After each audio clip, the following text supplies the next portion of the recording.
ایک پیارے سے شام کا واقعہ ہے۔ حمزہ اور نور اپنے دادا جان کے ساتھ کمرے میں بیٹھے تھے۔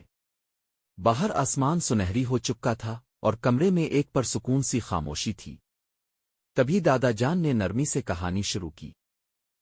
بچوں، آج میں تمہیں ایک عظیم واقعہ سناتا ہوں، واقعہ کربلا۔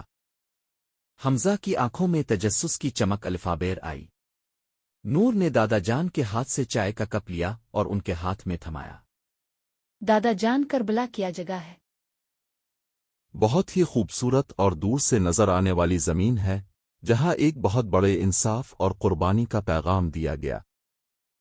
دادا جان نے بتایا کہ حضرت امام حسین، جو نبی پاک کے پیارے نواسے تھے، انہوں نے ایک ظالم بادشاہ یزید کے خلاف انصاف کے لیے آواز بلند کی۔ انہوں نے اپنی زندگی، اپنا خاندان، حتیٰ کہ معصوم بچوں کی بھوک پیاس کو بھی نظر انداز کر دیا، صرف اس لیے کہ لوگ ظلم اور جبر سے آزاد ہو کر سچائی کا ساتھ دیں۔ حمزہ سوچتے ہوئے، او دادا جان، اگر مجھ پر ظلم ہوتا تو میں کیا کرتا؟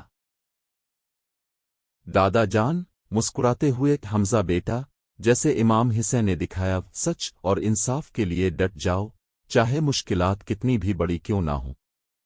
دادا جان بولے۔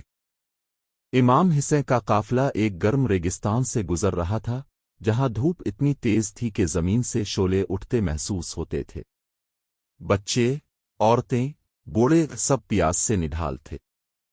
پانی کی ایک بوند تک میسر نہ تھی، پھر بھی ان کی ہمت کبھی کم نہ ہوئی۔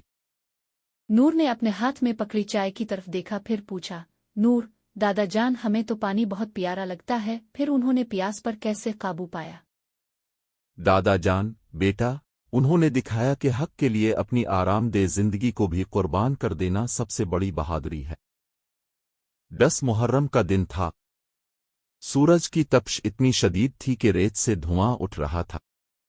امام حسین نے پھر بھی اطمینان کے ساتھ اپنے ماننے والوں کو سمجھایا، جب سچ اور انصاف کے لیے وقت آئے تو اپنی جان دینا بھی چاندنی کی طرح روشنی پھیلاتا ہے۔ اور پھر وہ لمحہ آیا جب امام حسین نے اللہ کی رضا کے لیے اپنی جان قربان کر دی۔ ان کی شہادت نے پوری انسانیت کو ہلا دیا، ایک ایسا واقعہ جو آج بھی ہمیں سچائی اور قربانی کا درس دیتا ہے۔